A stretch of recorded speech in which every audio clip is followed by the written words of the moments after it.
Dalam melaksanakan sesuatu hibah, apakah elemen yang diperlukan dalam dokumen pengisytiharan hibah?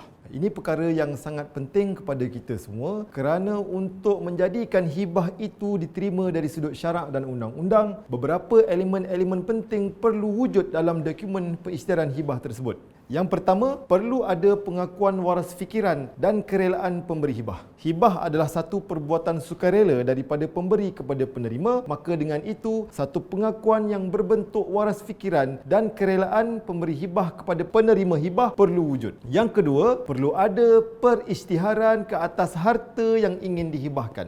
Sesuatu hibah tak akan berlaku kalau tidak ada harta. Jadi di sini, harta yang ingin dihibahkan perlu dinyatakan secara jelas untuk diberikan kepada pemberi. Yang ketiga, perlu ada pernyataan pemberian hibah yang ingin dihibahkan. Bermaksud di sini, perlu ada satu ayat yang menyatakan pemberian ataupun ijab kepada hibah tersebut. Maknanya, pemberi hibah mengisytiharkan harta itu ingin diberikan kepada seseorang. Yang keempat, perlu ada perakuan penerimaan harta yang dihibahkan, iaitu secara mudahnya disebut sebagai qabul. Ada penyataan qabul. Contohnya seperti saya dengan rela hati menerima harta yang dihibahkan tersebut. Jadi di sini ijab dan qabul dipenuhi, maka secara keseluruhannya rukun-rukun hibah itu telah pun dipenuhi. Dan akhir sekali, perlu ada pelantikan wasi dan juga pemegang amanah. Dalam hal keadaan harta itu ingin diberikan kepada penerima yang di bawah umur, maka di situ secara tidak langsung pemberi hibah melantik sesuatu pihak sebagai pemegang amanah bagi pihak penerima hibah supaya dinyatakan secara jelas yang pemegang amanah itu mewakili penerima hibah yang bertindak ke atas dirinya untuk memegang harta tersebut untuk sesuatu tempoh. Jadi dengan cara itu, elemen-elemen dalam dokumen pengisytiharan hibah itu dipenuhi dan kemudian hibah itu telah pun dilaksanakan secara sempurna di antara pemberi dan penerima. Dan yang akhir sekali, perlulah hibah ini disaksikan oleh dua orang saksi yang diterima dari sudut syarak. Saksi-saksi yang diterima dari sudut syarak ialah dua orang lelaki yang perlu menyaksikan pemberian dan penerimaan ini berlaku untuk mewujudkan hibah ini diterima dari sudut hukum syarak dan juga undang-undang.